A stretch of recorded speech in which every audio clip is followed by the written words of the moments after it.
Abramos a palavra de Deus no Evangelho de Marcos, no capítulo 4. Hoje nós falaremos a partir do verso 26 até o verso 29.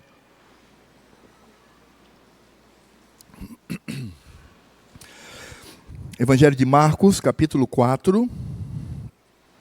Falaremos do verso 26 até o verso 24.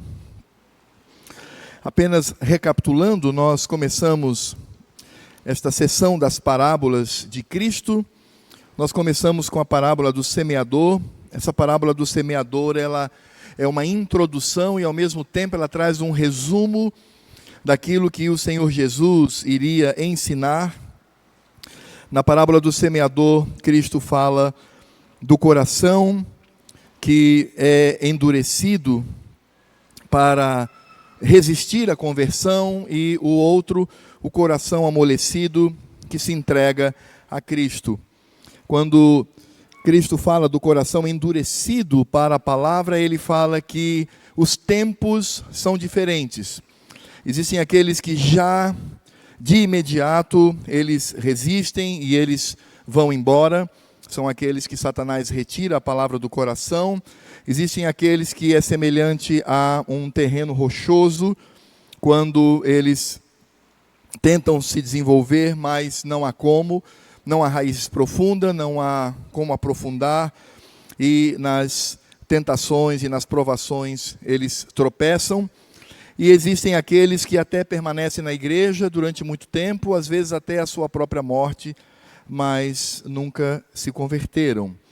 São aqueles que a planta ainda aparece, mas ela é sufocada pelos espinhos, e Cristo relaciona esses espinhos, essas plantas daninhas, como os cuidados deste mundo. E aí então Cristo vai falar sobre aquele coração que recebe a semente, e ela brota, ela cresce, ela dá as suas espigas, os seus grãos, e ela então produz a 30, a 60 e a 100 por um. É interessante porque a média da Palestina na época de Jesus era 10 por 1. 10 por 1 já era um resultado fantástico para o agricultor, para aquele que plantava. Então, Cristo mostra valores bem acima disso, bem acima do trivial. Ele fala de 30, 60 e 100 por 1. Então, nesse contexto, essa parábola, ela descortina uma série de parábolas que Marcos vai colecionar aqui. Depois, então, vamos perceber a parábola da candeia, que nós vimos domingo próximo passado, e em seguida vem a parábola da semente, todas elas decorrendo da parábola do semeador. Então, a parábola da semente está no verso 26 até o verso 29, diz assim a palavra do Senhor. Disse ainda: o reino de Deus é assim como se um homem lançasse a semente à terra, depois dormisse e se levantasse, e de noite e de dia, e a semente germinasse e crescesse, não sabendo ele como. A terra por si mesma frutifica, primeiro a erva, depois a espiga, e por fim o grão cheio na espiga. E quando o fruto já está maduro, logo se lhe mete a foice, porque é chegada a ceifa.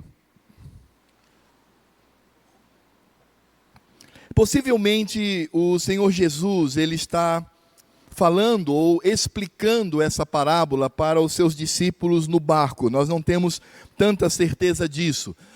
Não sabemos se ele está dando continuidade às parábolas ao público, ou se ele está ali tratando com os seus discípulos acerca do reino de Deus. Mas uma coisa que nós podemos perceber é que essa parábola da semente, o Evangelho de Marcos é o único que menciona. Nós não vamos encontrar essa parábola nem em Mateus, nem em Lucas, mas apenas no Evangelho de Marcos. E nós vamos perceber também que esta parábola, a chamada parábola da semente, ela está intimamente ligada à parábola do semeador. Quando ali o Senhor Jesus fala, eis que o semeador saiu a semear, etc, etc. Nós vamos perceber que aqui há uma conexão, pelo menos contextual. Há uma ligação entre o que Jesus está dizendo aqui e a parábola do semeador. Por que isto? Porque na parábola do semeador nós vamos encontrar os mesmos elementos que aparecem aqui. Nós vamos encontrar uma pessoa que semeia, que é o semeador. Nós vamos encontrar a semente, que é lançada, e nós vamos encontrar a terra. E acrescentamos ainda o fato de que vamos trabalhar essa semente sendo germinada. Então esses elementos conectam o que está aqui e o que está lá. A pergunta que nós poderíamos fazer é, então por que Jesus ele trata dessa parábola se existe uma conexão com a parábola do semeador? Irmãos, eu acredito que a resposta para isso está no verso 20 do capítulo 4. Porque lá no verso 20 do capítulo 4 encontramos o seguinte, Jesus explicando a parábola do semeador. Os que foram semeados em boa terra são aqueles que ouvem a palavra e a recebem, frutificando a 30, a 60 e a 100 por um. Então a impressão que nós temos é que a parábola da semente, que consta apenas no Evangelho de Marcos, seria uma explicação para essa semente que caiu na terra, ela germinou, brotou, cresceu e deu a 30, 60 e a 100 por um. A impressão é que Jesus toma este quadro lá do semeador, desta semente que brotou, e agora ele vai mostrar como isto acontece, sobretudo, pela perspectiva de Deus. Então, nós precisamos entender essa parábola como um detalhamento. Cristo está detalhando o que acontece neste coração cuja terra ela é fértil. É por isso que nessa parábola nós vamos encontrar aqui as três fases muito bem colocadas aqui pelo Senhor.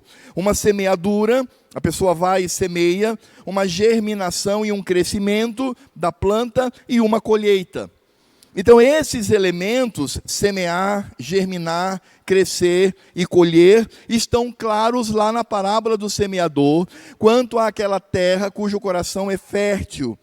E nós vamos encontrar aqui esses mesmos elementos, e esses elementos então demonstram que o que Cristo está fazendo aqui é explicando detalhadamente o que acontece naquele coração que recebe a semente e ela frutifica. Então, se formos nessa direção, nesse argumento, nós vamos descobrir então que Cristo, ele está falando nessa simplicidade, ele está falando justamente da conversão. Ele está falando da forma como essa conversão ocorre. Como que isto se processa no coração do pecador. De que maneira o reino de Deus, ele se estabelece no interior de uma pessoa. E como esse reino agora, ele vai se desenvolver e vai chegar àquele momento em que frutifica para a glória de Cristo. Então, na simplicidade, irmãos, de Cristo, na simplicidade da parábola, vem um homem, semeia, depois ele dorme, acorda, passa vários dias, a plantinha cresce e depois ele colhe.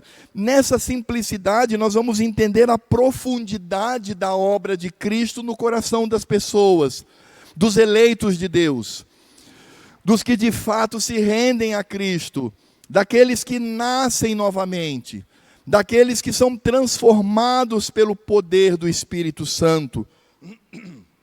Então, entender essa parábola é entender como que se dá este processo de conversão no coração do indivíduo e, ao mesmo tempo, como que nós vamos compreender os mistérios do reino de Deus. É isto que nós encontramos nessa parábola. E é exatamente isso que vamos tratar nesta noite. E eu quero trazer para vocês aqui 3 aspectos do reino de Deus no coração do indivíduo, no momento em que a semente cai e como ela se desenvolve. O primeiro aspecto que nós vamos encontrar aqui está nos versos 26 e 27. E o que nós vamos encontrar aqui nos versos 26 e 27? É simples, a soberania de Deus está muito acima do controle humano neste processo do crescimento do reino. Em outras palavras, o que Jesus está dizendo é que o reino ele age, a forma de conversão e crescimento agem independentemente da ação humana, da atitude humana, da estratégia humana. Veja só o que fala Cristo nos versos 26 e 27. Ele diz: disse ainda, o reino de Deus é assim como se fosse um homem lançasse a semente à terra. Depois dormisse e se levantasse de noite e de dia, e a semente germinasse e crescesse, não sabendo ele como. O quadro aqui é muito simples. Nós vamos perceber que aqui há o fator tempo, ou seja, quando Jesus usa essa expressão, ele dorme, acorda, passa dia, passa noite. O que Jesus está falando aqui é um período de tempo. E ele diz então que esse semeador colocou a semente na terra, e ele então vai viver a sua vida, e aquela semente ela começa a germinar, ela começa a crescer, ela começa a nascer, e ela chega no ponto da colheita. E o que Cristo está dizendo é que tudo isso acontece sem que o semeador saiba do que de fato está acontecendo. Ou seja, Jesus está dizendo que o semeador que lançou a semente na terra, ele não possui nenhum controle quanto ao que ocorre com a semente, nenhum, não há nada que ele possa fazer. Ele apenas deposita na terra e confia que o processo de germinação aconteça como sempre tem acontecido em outros anos de plantio. Portanto, é impressionante percebermos que o agricultor, ele pode até descrever o resultado, o efeito. Ele pode dizer, olha, eu planto, depois de tantos dias ela germina, depois de tantos dias ela brota, depois de tantos dias ela vira um talinho, e ele vai até dizer, depois de 6, 7 meses está pronto para a colheita. Ele descreveu o que ele viu, mas ele não sabe a causa de tudo isso. Ele não sabe como um objeto tão pequenininho, que pode caber na sua mão, ele tem que pegar no formato de pinça, pela sua condição minúscula, que é uma pequenina semente. Ele não sabe como é que eu jogo aquele objeto, e aquele objeto tem vida em si, e ele em contato com a terra, ele vai brotar, e de uma única semente, você vai ter várias sementes, vários grãos a serem colhidos. Porque quando eu jogo uma pedrinha, uma pedra mesmo, um seixozinho, planto, e eu fico ali jogando toda a minha força positiva, eu fico ali declarando que Deus vai atender ao meu pedido, eu fico ali então utilizando de estratégias e não acontece nada. Mas a semente, ele apenas lança, ele sabe o que acontece, todo o processo, mas ele não sabe a causa, como é que uma sementinha pode dar como resultado várias sementes para serem colhidas, como que ela frutifica. E meus irmãos, o que Jesus está nos ensinando aqui é algo muito simples, mas ao mesmo tempo muito profundo. Da mesma forma como o semeador ou o agricultor, ele lança, ele pode descrever o fenômeno, mas ele não sabe as causas do que acontece, para ele é um mistério. Da mesma forma, os pregadores do Evangelho, nós como crentes que atuamos no reino de Deus, não possuímos nenhum controle sobre a conversão de quem quer que seja, não possuímos o controle do crescimento para fazer o reino de Deus crescer, não possuímos o controle para fazer com que uma igreja esteja cheia ou esteja vazia. É isso que Cristo está nos ensinando. É interessante porque quando nós pensamos na nossa atuação no reino de Deus, sobretudo na pregação do Evangelho, nós vamos descobrir que não há como nos envolver e de alguma forma agir no coração de quem quer que seja. Algumas pessoas acham que nós podemos encher uma igreja com estratégias. Irmãos, Jesus está ensinando exatamente o contrário. O que Jesus está dizendo é que nós devemos lançar a semente e crer na obra do Senhor. Portanto, esse fenômeno divino é algo que nós podemos descrever, mas não podemos controlar. Nós temos a tendência de achar que igrejas que estão cheias, abarrotadas de pessoas, isso está diretamente ligado ao ministério de fulano de tal, e outra igreja que está vazia, e as pessoas, parece que as coisas não acontecem, desde que obviamente a liderança seja uma liderança fiel às Escrituras, está ligado a ele. Irmãos, isso não procede de acordo com o que Cristo nos ensina. Cristo diz: lance a semente. O Senhor Deus, Ele vai estabelecer a obra. É por isso que o apóstolo Paulo, quando ele escreve aos Coríntios, na sua primeira carta, mais especificamente no capítulo 3, de 5 a 7, ele diz assim, olha o que Paulo diz: quem é Apolo? E quem é Paulo? E Paulo escreve isto porque a igreja de Corinto havia formado ali grupinhos ao redor de pregadores.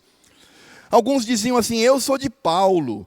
Paulo é que é bom, ele traz as cartas, ele é duro, a gente gosta de Paulo, a gente tem a ver com ele.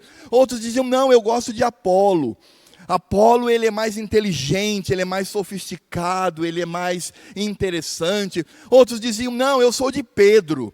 Porque Pedro, ele é simples, ele é um homem, um pescador, ele não tem nada, não tem derengo-dengo, ele não tem negócio de ficar com muita teologia. Paulo e Apolo são muito teólogos, a gente quer coisa prática. Eu sou de Pedro. Aí outros diziam assim: não, nós somos mais santos que todos vocês, nós somos de Cristo. Mas quando eles diziam isso, eles não diziam isso com humildade, eles diziam isso com orgulho. Eu sou de Cristo, meu irmão. Paulo então escreve a esses irmãos dizendo assim: quem é Apolo? Quem é Paulo? Quem é Pedro? Ele continua dizendo: servos por meio de quem crestes, e isto conforme o Senhor concedeu a cada um. Então é claro que na pregação do Evangelho podemos ver pessoas se rendendo a Cristo, crescendo, o crescimento espiritual, claro, por meio do nosso trabalho, por meio do nosso ministério, óbvio, não se nega isso, mas olha só como Paulo conclui, ele diz: eu plantei, Apolo regou, mas o crescimento veio de Deus, de modo que nem o que planta é alguma coisa, nem o que rega, mas Deus que dá o crescimento. Essa parábola de Jesus, ela vem num momento tão oportuno, em que nós temos a tendência de idolatrar, de nos apaixonar por pessoas e a forma como elas lidam.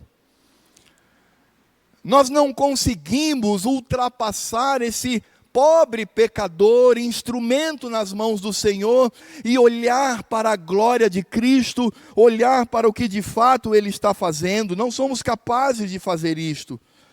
O nosso olhar, ele fica embotado nestas pessoas. Nos esquecemos, irmãos, que quem faz o reino crescer é Deus. Quem faz uma igreja crescer numericamente é Deus, na sua soberana vontade. Não há nada que você possa dizer ou pensar. Não há nenhum texto bíblico, um sequer, dizendo que o crescimento depende de você, depende do seu projeto, depende da sua forma de agir. Não é assim. Somente Deus estabelece soberanamente. É por isso que quando nós olhamos a nossa confissão de fé de Westminster, essa interpretação fiel das Escrituras, no capítulo 10, nas partes 1 e 2, diz assim o nosso símbolo de fé: todos aqueles que Deus predestinou para a vida, e só esses, é Ele servido no tempo e por Ele determinado e aceito, chamar eficazmente pela sua palavra e pelo Espírito Santo, tirando-os por Jesus Cristo daquele estado de pecado e morte em que estão por natureza, e transpondo-os para a graça e salvação. E isso Ele o faz iluminando os seus entendimentos espiritualmente, a fim de compreenderem as coisas de Deus para a salvação, tirando-lhes os seus corações de pedra, e dando-lhes corações de carne, renovando as suas vontades e determinando-as pela sua onipotência para aquilo que é bom e atraindo-os eficazmente a Jesus Cristo, mas de maneiras que eles veem muito livremente, sendo para isso dispostos pela sua graça. Em seguida, diz a nossa confissão de fé, esta vocação eficaz é só da livre e especial graça de Deus, e não provém de qualquer coisa prevista no homem. Na vocação, o homem é inteiramente passivo, até que vivificando e renovado pelo Espírito Santo, fica habilitado a corresponder a ela e a receber a graça nela oferecida e comunicada. E no capítulo 11, na parte 4 da nossa confissão de fé, diz o texto: Deus, desde toda a eternidade, decretou justificar todos os eleitos, e Cristo, no cumprimento do tempo, morreu pelos pecados deles, dos eleitos, e ressuscitou para a justificação deles. Contudo, eles não são justificados enquanto o Espírito Santo, no tempo próprio, não lhes aplica de fato os méritos de Cristo. O que converte, irmãos, não é a estratégia anual de uma igreja. O que converte não é porque o camarada tem fogo na pregação e ele fala e vem o poder e aí as pessoas se convertem. Não. Não está no homem. Está unicamente na soberania de Deus. Nós sabemos que quando pregamos o Evangelho, nós estamos levando ali dois aspectos para a glória do Senhor. Nós levamos salvação por aqueles que respondem positivamente ao Evangelho pela ação do Espírito Santo, e nisto Deus é glorificado. Mas também nós levamos condenação quando o coração deles é endurecido pelo próprio Deus, para morrerem em seus pecados, para irem ao inferno, e foram destinados na eternidade para isto, também para a glória de Deus. É por isso que a pregação do Evangelho nunca volta vazia para o Senhor. Diz Isaías: assim como a chuva não retorna para o céu, sem antes cumprir o seu fundamento, regar a terra para fazer a plantinha crescer, depois retorna. Isaías diz: a palavra de Deus não volta vazia ao Senhor. Se você for a um lugar, ou uma igreja atuando numa cidade, e houver pregações, e 5.000 pessoas se entregam a Cristo, a palavra cumpriu o seu papel. Se você passa toda a sua vida, 70 anos pregando numa cidade, e nenhuma alma sequer vai a Cristo, a palavra de Deus cumpriu o seu papel. E manifestou a glória de Cristo e do Pai. É por isso que o apóstolo Paulo, quando ele fala sobre a conversão, sobre a forma de como Deus age, ela vai muito além do que podemos imaginar. Ele diz num texto que nós lemos hoje de manhã, em Romanos capítulo 9, a partir do verso 6, ele diz: e não pensemos que a palavra de Deus haja falhado, porque nem todos os de Israel são de fato israelitas, nem por serem descendentes de Abraão, são todos seus filhos. Mas em Isaque será chamada a tua descendência, isto é, estes filhos de Deus, não são propriamente os da carne. E aí, irmãos, temos que parar com essa coisa de olhar para esse Estado de Israel e achar que esse Estado de Israel tem alguma coisa acima das demais nações. Vamos parar, irmãos, de ficar colocando bandeira de Israel no carro, achando que isso vai trazer bênção. Temos que parar com essa história de desejar ir para Israel. Você pode até ir, mas sabe, existem outros lugares no mundo que são tão bonitos quanto. Não, mas eu vou para Israel porque é terra santa. Não é mais terra santa. Terra santa é onde você coloca os seus pés. Terra santa é onde a igreja de Cristo está instalada. Ali é Terra Santa. Pode ser em Israel, pode ser no Brasil, pode ser na China, pode ser na Coreia do Norte, pode ser na Tailândia, pode ser em qualquer lugar do mundo onde o povo de Deus estabelece o seu pé. Ali é Terra Santa. Não onde os israelenses colocam os seus pés. Porque nem todos de lá são filhos de Abraão. É o que Paulo está dizendo aqui. Ele diz: em Isaque será chamada a tua descendência, isso é, esses filhos de Deus não são propriamente os da carne, mas devem ser considerados como descendência, os filhos da promessa, os que são alcançados pela graça de Deus. É interessante que Raabe era tão israelita quanto Abraão, e ambos não eram de ascendência judaica. O nosso pai na fé, ele não era um judeu de sangue, ele veio de Ur dos Caldeus, de uma terra idólatra. Deus o retirou e fez dele o nosso pai da fé. Paulo continua dizendo: porque a palavra da promessa é esta: por esse tempo virei, e Sara terá um filho, e não ela somente, mas também Rebeca, ao conceber de um só Isaque, nosso pai. Aí olha só o que Paulo vai dizer: e ainda não eram gêmeos nascidos, nem tinham praticado o bem ou o mal, para que o propósito de Deus quanto à eleição prevalecesse, não por obras, mas por aquele que nos chama. Já fora dito a ela: o mais velho será escravo do mais moço, como está escrito: amei Jacó, porém odiei Esaú. Quem disse amei Jacó e odiei Esaú? Foi Deus.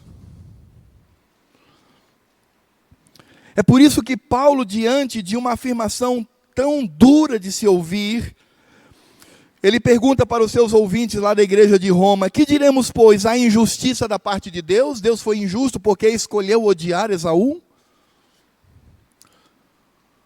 Deus foi injusto por causa disso?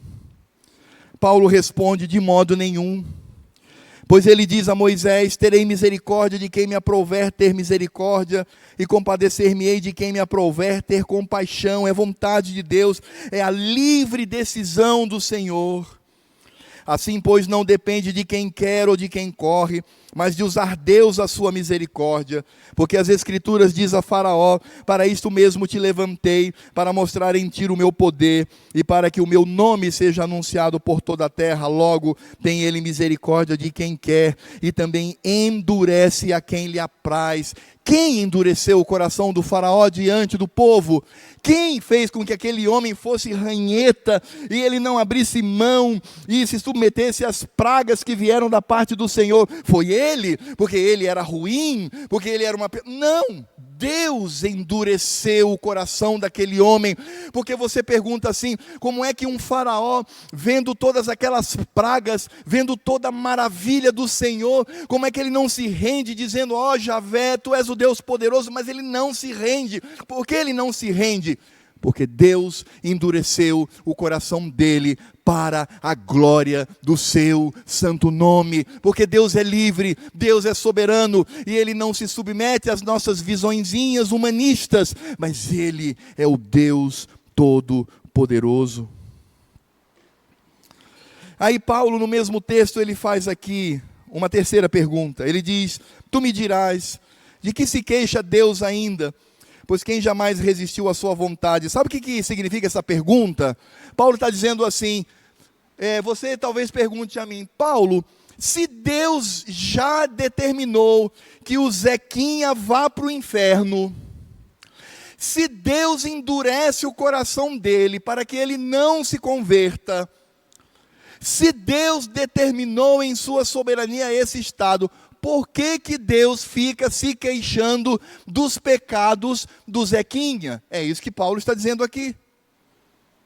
Se ele determinou, entendem como nós temos a tendência de transformar o homem numa vítima, transformar o homem num coitadinho, num bichinho, e que de alguma forma Deus está sendo injusto com...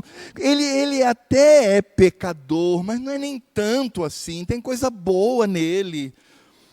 Paulo disse: Deus determinou que ele vá para o inferno, como é que Deus reclama dos seus pecados? Aí a resposta de Paulo é aquela resposta bem característica do apóstolo. Ele diz: quem és tu, ó homem, para discutires com Deus? Em outras palavras, irmãos, Paulo disse mais ou menos o seguinte: quem você pensa que é, para ficar levantando essas dúvidas e colocando em xeque a justiça de Deus, a glória do Senhor, a sua livre vontade, a perfeição das suas atitudes? Aí Paulo diz assim: porventura pode o objeto perguntar a quem o fez: por que me fizeste assim? Ou não tem o oleiro direito sobre a massa para do mesmo barro fazer um vaso para honra e outro para desonra?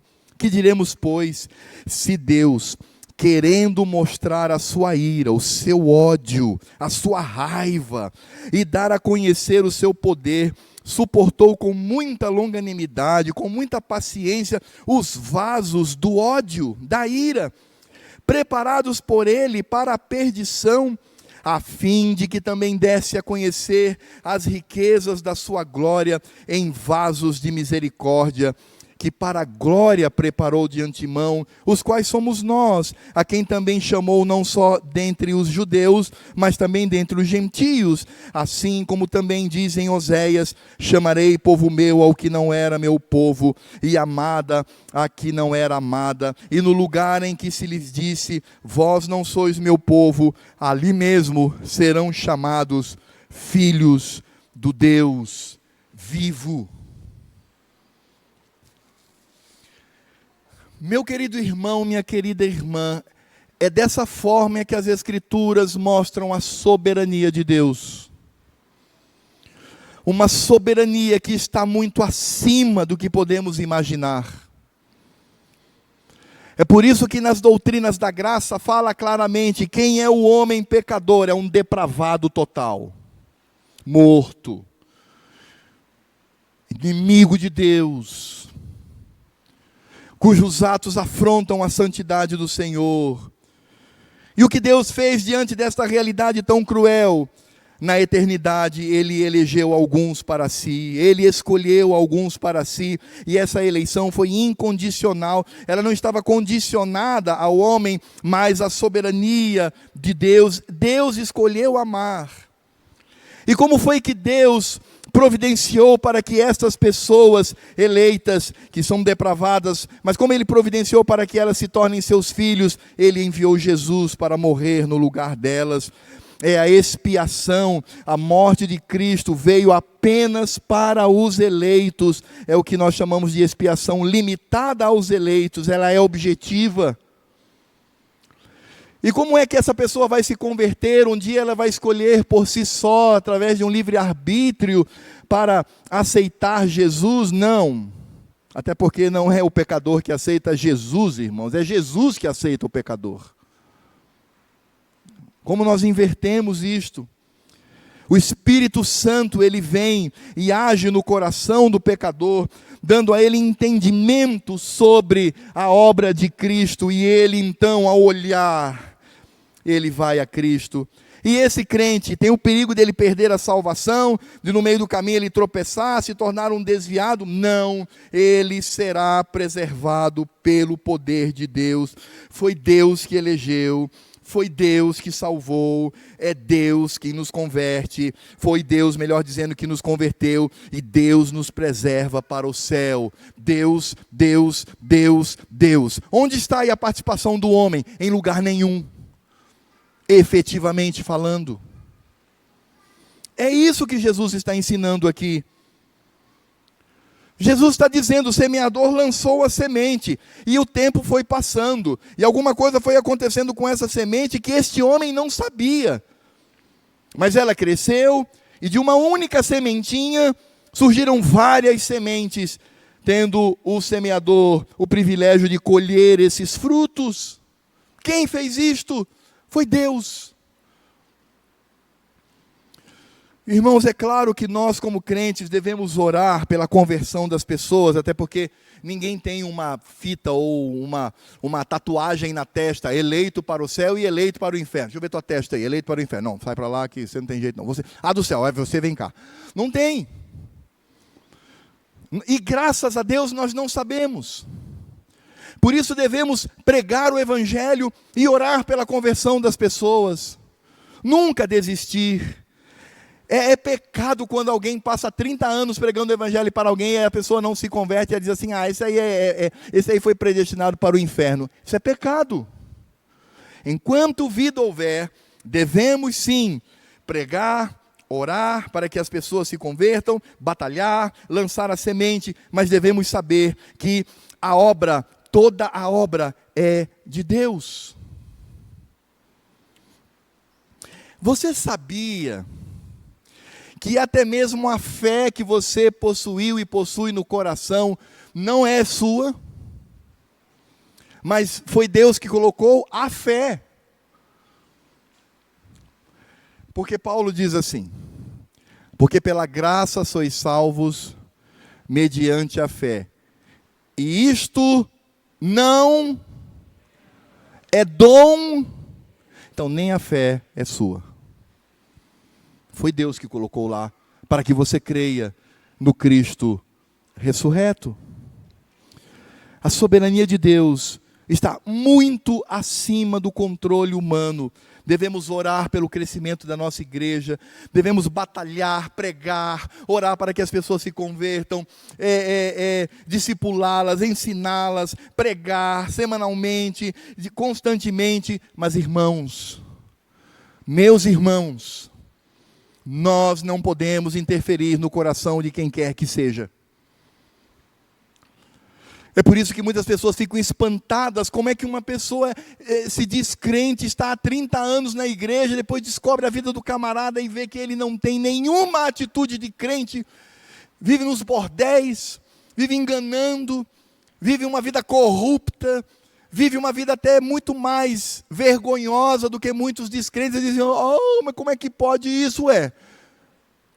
Deus é aquele que instaura no coração a fé, para que creiamos no seu Filho. Por isto, a soberania de Deus está muito acima do nosso controle. Lance a semente, meu irmão. Ore a Deus por ela. Mas é Ele que vai realizar a obra. Ele terá o seu nome glorificado. Se esta pessoa vai para o céu, ou se essa pessoa vai para o inferno. Porque ela vai para o céu, porque o Senhor Deus determinou isto na eternidade. E ela vai para o inferno, porque Deus determinou isso na eternidade. E as Escrituras ainda reforçam dizendo, Deus endurece o coração dela, para que ela não venha a se converter. É nesse sentido que o diabo, como dizia Calvino, se torna também ministro de Deus. Eu vou repetir para que você pode dizer assim, eita, eu ouvi uma frase do pastor Alfredo que eu acho que ele está meio maluco, não é? Não, eu vou repetir porque é isso mesmo. É nesse sentido que nós percebemos que o diabo, ele está submisso à soberania do Senhor e ele pode se tornar ministro de Deus. Porque a alguns, ele vai lá e arrebata a semente. E por que ele fez isso? Porque Deus determinou na eternidade que aquela pessoa, ela não iria se converter a Cristo. Irmãos, a soberania de Deus está nesse nível e nós precisamos entender isto pelas Escrituras. A segunda verdade que nós encontramos aqui, além do fato da soberania de Deus estar muito acima do nosso controle humano, Cristo também nos mostra que o crescimento do crente é contínuo e gradual. Verso 28, ele diz assim, a terra por si mesma frutifica, primeiro a erva, depois a espiga e por fim o grão cheio na espiga. O Senhor Jesus, ele tem ali o cuidado de demonstrar o desenvolvimento daquela semente pelo poder de Deus. Ele fala primeiro a erva. A palavra erva ali significa brotinho verde. Aparece um brotinho ali naquela terra preta, um pontinho verde. É o broto que começa a crescer. Depois vem algumas espigas, mas elas ainda estão verdes. E depois então elas amadurecem com muitos grãos. E aí então o agricultor pode colher. Não existe nenhuma plantinha que você coloca lá na terra, dorme, quando você chegar lá tem uma árvore de 2 metros cheia de frutos. Não existe isso. Os alunos de biologia sabem muito bem, quando o professor diz para você colocar um grãozinho de feijão lá no algodão com água. E aí o aluno fica ansioso porque ele quer ver, mas a coisa demora muito. É assim. Irmãos, nós precisamos entender que o crescimento dos que são alcançados pelo Senhor, ele é gradual. Ninguém no momento da sua conversão, naquele exato momento, ele já possui a maturidade de Cristo, ele possui a maturidade desejada para a sua santidade, para a sua vida, não. Nós vamos perceber que como a sementinha, na conversão ou a partir da conversão, a salvação ela é completa. Uma pessoa que, ao se converter a Cristo, ao atender o chamado positivamente pela ação do Espírito Santo, no momento em que ela reconhece os seus pecados e vai a Cristo, ela já se torna salva. A partir dali, ela se torna filho de Deus e vai para o céu com Cristo. A salvação é um momento só. Mas o seu desenvolvimento, irmãos, é gradual. Isso significa dizer que esse crescimento que vem do Senhor, na doutrina da perseverança dos santos, acontece pelas atuações e pelo crescimento daquele crente. É por isso que o apóstolo Paulo, lá em Filipenses capítulo 1, verso 6, ele diz: estou plenamente certo de que aquele que começou boa obra em vós, há de completá-la até ao dia de Cristo Jesus. É por isso que nós mesmos não precisamos ficar frustrados quando descobrimos que estamos cometendo erros doutrinários, teológicos ou outros erros, e aí ficamos a nos cobrar. Nossa, não, nosso crescimento é gradual, Deus vai nos revelando os seus mistérios gradualmente. Ele age assim por graça e misericórdia. Existem muitos crentes que são imaturos, claro. Mas esses crentes, eles estão passando por um crescimento. Eu tenho certeza que você, sendo um crente fiel, se você comparar a sua vida com Cristo de há 20 anos e comparar hoje, você vai perceber o quanto você tem crescido pela graça de Deus. É por isso, irmãos, que nós mesmos precisamos ter paciência com esses irmãos. Eu sei que às vezes o irmão, ele ali convertido, novo convertido, ele é um neófito, e aí ele traz cada coisas absurdas e tal, e você já fica bravo com ele, rapaz. Não, nós devemos acompanhar esses irmãos mais novos, esses irmãos na fé mais novos, com carinho, com amor, ensinando-os gradualmente as Escrituras, tendo paciência, mesmo que eles se rebelem contra, mesmo que eles se rebelem contra a forma como cremos, ainda assim não podemos tratá-lo com dureza, porque nós mesmos estamos passando por esse processo de crescimento. Irmãos, Cristo me alcançou em 1976, eu tinha 13 anos de idade. E quando eu olho ao longo de todos estes 52 anos, 42 anos, praticamente, 42 anos.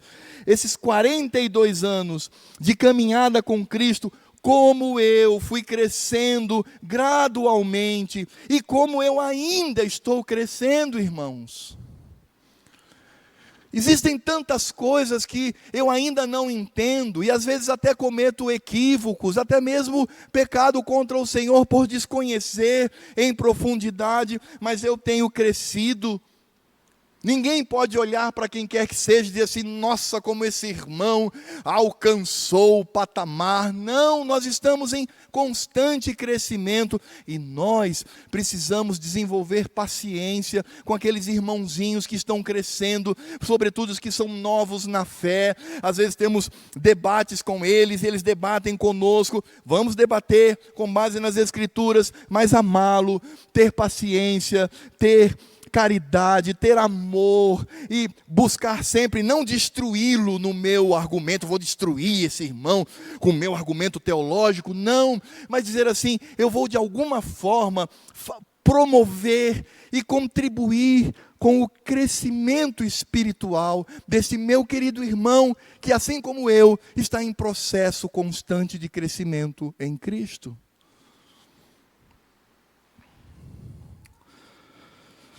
O Senhor Jesus, Ele utiliza aqui uma linguagem tão interessante. Ele nos diz, a terra por si mesma frutifica. Primeiro a erva, depois a espiga e por fim o grão cheio na espiga. E quando isso acontece, verso 27, como já lemos, o homem semeia. Aí Jesus diz assim, depois dormisse e se levantasse, de noite e de dia. E vai passando, e o tempo vai passando, e a semente germina, e ela cresce. Ele não sabe como isso acontece, mas ela está crescendo. A planta, você não lança semente e nasce a árvore, mas você lança a semente e está lá, você não vê nada.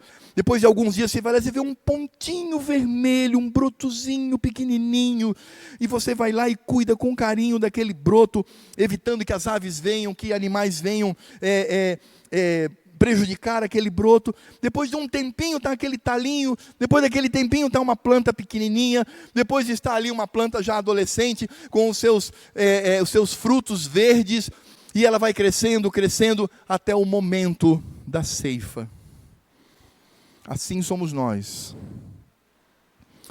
Eu preciso entender que o nosso crescimento em Cristo é gradual, por isso eu preciso ter paciência.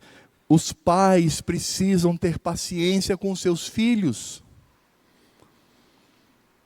Às vezes os filhos que têm mais tempo de crente precisam ter paciência com seus pais. Às vezes a igreja precisa até ter paciência com a sua liderança. Porque isso acontece, irmãos. Às vezes o líder, pastor, presbítero, diácono, o líder, ele está aquém do conhecimento doutrinário, teológico e da vida com Cristo de um membro. Aí esse membro diz assim, esse camarada não tem autoridade na minha vida não. Não. Devemos ter amor. E devemos perceber que esta é a forma como Deus age. O próprio reino de Deus é assim. Se o Senhor Deus nos der vida e oportunidade, quando estudarmos sobre a parábola do grão de mostarda, nós vamos ver isso com relação ao reino de Deus. O próprio reino de Deus, a partir dos gentios, começou com 120 pessoas. Sabe que isso já é bom? Sabe por quê? Porque a igreja lá no Velho Testamento, quando Deus chamou para si um povo, começou com um. E a sua família, Abraão. Da mesma maneira, nós também precisamos ser pacientes com aqueles irmãos que estão em processo de crescimento. A terceira e última lição que o Senhor Jesus nos mostra aqui nesta parábola está no verso 29. Depois de ele afirmar sobre a soberania total e absoluta do nosso Deus, mostrar também que o nosso crescimento ele é gradual. O crescimento dos crentes acontece dia a dia. No verso 29 ele fala da participação da colheita. Ele diz, e quando o fruto já está maduro, logo se lhe mete a foice, porque é chegada a ceifa. Os irmãos perceberam que o mesmo que planta é o mesmo que colhe.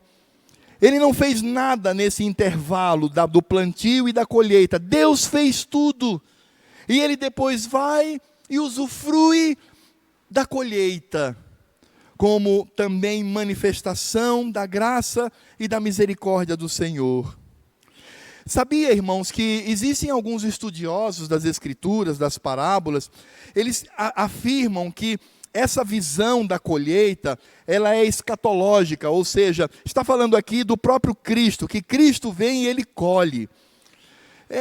Eu particularmente, eu vejo uma certa dificuldade em acreditar que esse semeador se aplica contundentemente a Cristo.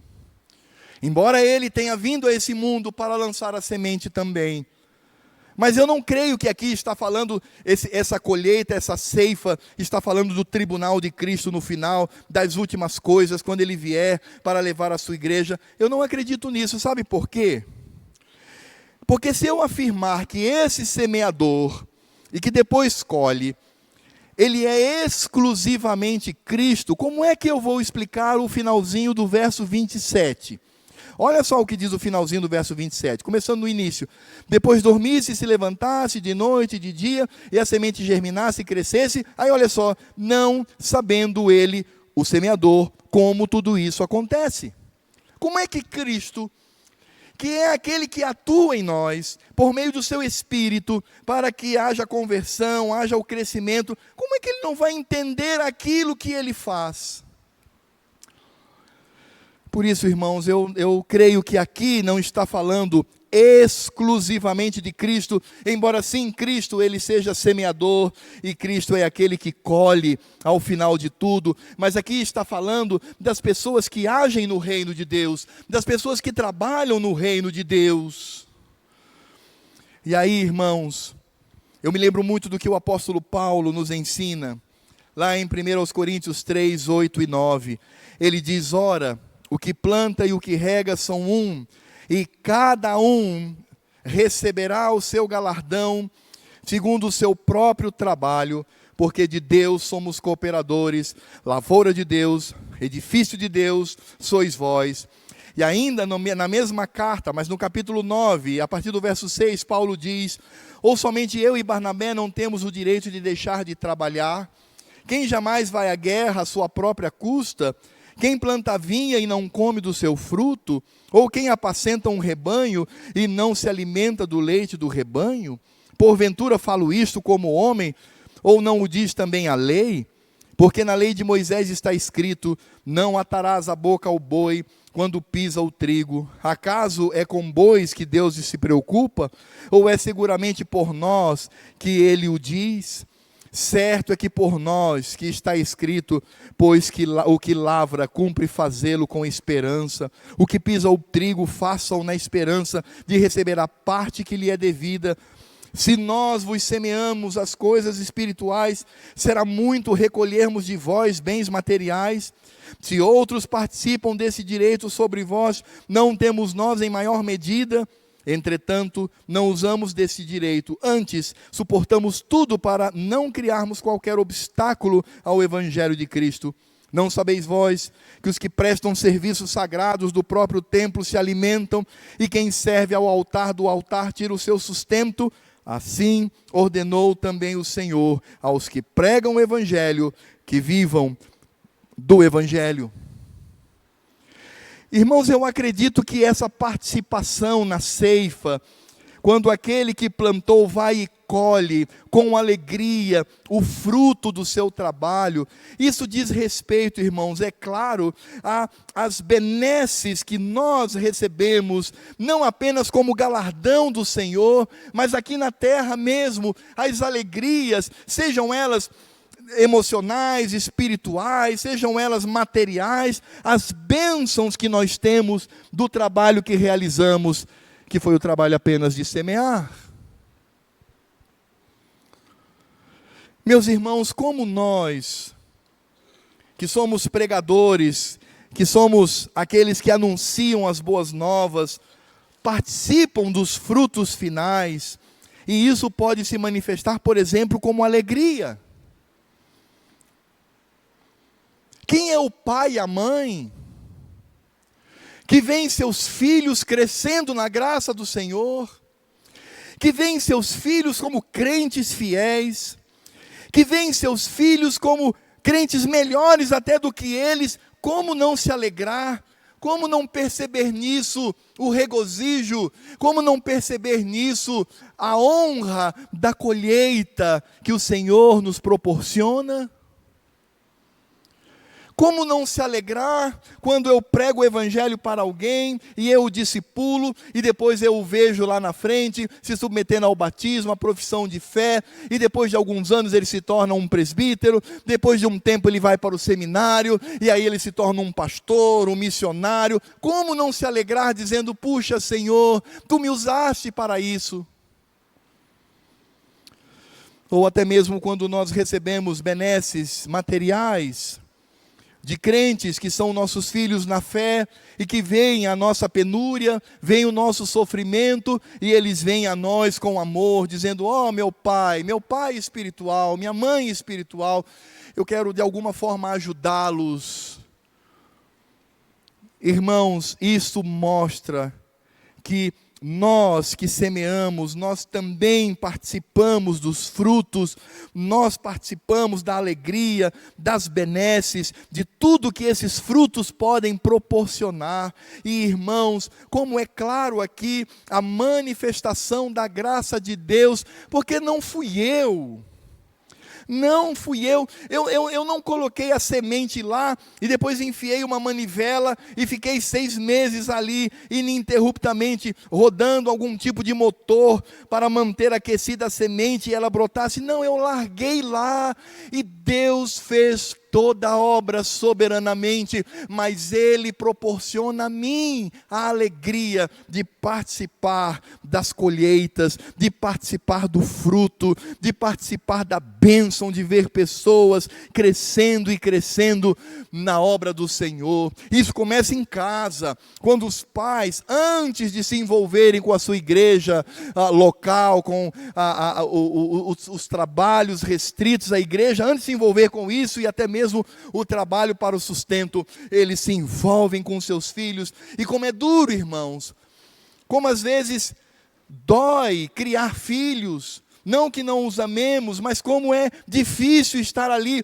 mas eu não desisto, eu continuo e vejo este filho agora sendo uma pessoa piedosa, servindo ao Senhor, servindo à igreja, servindo a Cristo, servindo com piedade. Como isso me causa profunda alegria. O mesmo acontece na igreja, o mesmo acontece no reino de Deus. Isso é graça do Senhor. Porque quem está fazendo esta obra no coração dessas pessoas é o Senhor, é Cristo pelo Espírito Santo, mas eu participo das benesses. É assim que Deus faz. É como a história daquele pai que chama o seu filhinho de 5 anos e fala: filho, vamos trocar a lâmpada com o papai? Vamos. Aí ele manda o garotinho segurar a lâmpada, fica firme. Aí o pai vai lá, ergue o menino, encaixa, desligando a chave geral, claro, né? Desligue a chave geral antes de fazer isso, meu irmão. E aí ele coloca lá, equilibra a criança, aí o pai fica rodando ali, segura firme, meu filho. E ele vai rodando, rodando, até que a lâmpada está firme, desce, aí vai lá, liga a chave, liga o interruptor. Oh, olha, meu filho, parabéns, olha só. E o menino lá todo: pai, pois é, eu coloquei a lâmpada. É assim que Deus, que é Pai, faz conosco.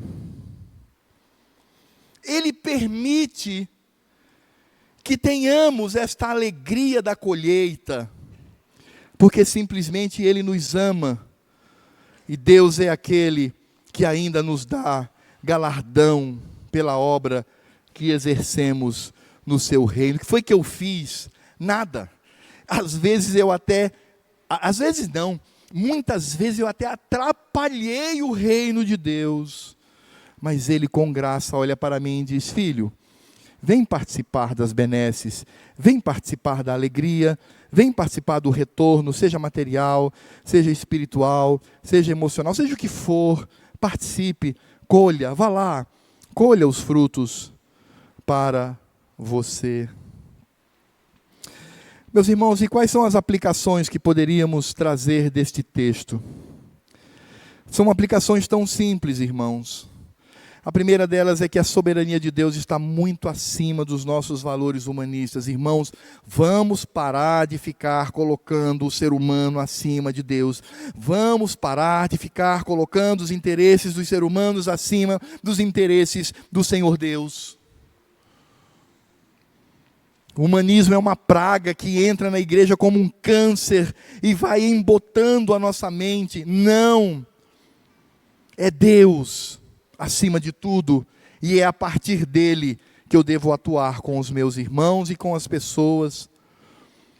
Por isso eu preciso entender, irmãos, que a minha inteligência, a minha destreza em nada influencia no resultado da evangelização. Irmão, vamos lá com os venezuelanos, vamos fazer um teatro, vamos fazer uma pantomima, vamos fazer não sei o quê, é a estratégia, irmão, aí vai lá, aí depois aí você olha tantos convertidos. Não, não é isso. Sim, vamos fazer, mas sabendo que a obra é de Deus, vem da sua soberania. Não há como manipular a vontade de Deus, irmãos. Nós não manipulamos o Senhor. Ele é soberano. Mas eu preciso entender que essa soberania de Deus, ela não nos esmaga, ela não nos derrota como crentes, mas a soberania de Deus deve nos fazer descansar nas mãos dEle. É aquela frase que acalma o coração: por que estás abatida, ó minha alma? Por que te perturbas dentro de mim? Espere em Deus, pois eu ainda o louvarei. Plante, meu irmão, os frutos vêm do Senhor.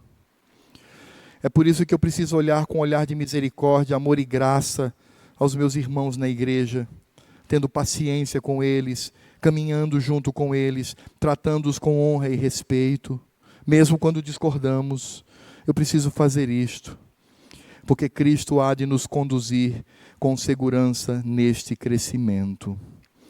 E, meus irmãos, é claro que o centro desta parábola é Cristo. Ele é o centro daquilo que Ele mesmo fala. Porque, como eu disse, Cristo pregou o Evangelho, sendo Ele mesmo o objeto desse Evangelho. Cristo estava com o Pai no momento da eleição. Cristo morreu pelos eleitos de Deus. Cristo é a palavra do Evangelho, não só encarnada, mas revelada nas Escrituras. É o Espírito de Cristo que age no coração do pecador. E tudo isso converge para a sua glória. É por isso que quando estivermos nas bodas do Cordeiro, nós vamos dizer: digno é o Cordeiro, que foi morto, de receber o poder, e riqueza, e sabedoria, e força, e honra, e glória, e louvor. E João, lá em Apocalipse 5, no verso seguinte, que é o verso 13, ele diz: então ouvi que toda criatura que há no céu e sobre a terra, debaixo da terra e sobre o mar, e tudo que neles há, estava dizendo: àquele que está sentado no trono e ao Cordeiro, seja o louvor, e a honra, e a glória, e o domínio, pelos séculos dos séculos. Amém. Que Cristo seja glorificado em seu reino, por esse ensino tão simples.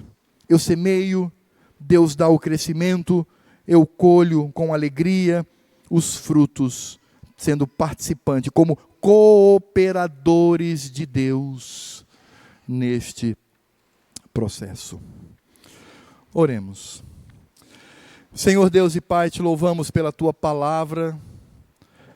Por isso, ó Pai, traz descanso ao nosso coração. Traz, ó Deus, confiança. Porque quando estudamos sobre a tua soberania, quando estudamos que o nosso crescimento é gradual, pela atuação do teu Espírito Santo, e quando descobrimos que todo o nosso trabalho, ó Deus, faz com que participemos dos frutos, como galardão, como prêmio, mesmo não merecendo, percebemos como tu és amoroso para conosco.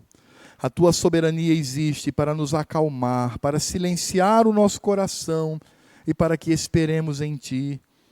Ó Senhor, o nosso crescimento é para a glória de Cristo, e por mais lento que pareça, mas é gradual, e um dia iremos atingir a estatura de Cristo. Por isso, ó Pai, também te louvamos pelo galardão, pela satisfação de ser colocado como cooperadores do Senhor aqui no reino, nessa terra. Muito obrigado, Pai. Nós não merecemos isto, mas devemos nos alegrar, e que em todas estas coisas vejamos a pessoa e a obra de Cristo, e a Ele seja dada toda a honra, toda a glória e todo o louvor. E agora que a graça do Senhor Jesus, o amor de Deus Pai, a comunhão e a consolação do Espírito Santo estejam sobre nós e sobre toda a igreja de Cristo espalhada nesta terra, agora e sempre. Amém. Pastor Jessé?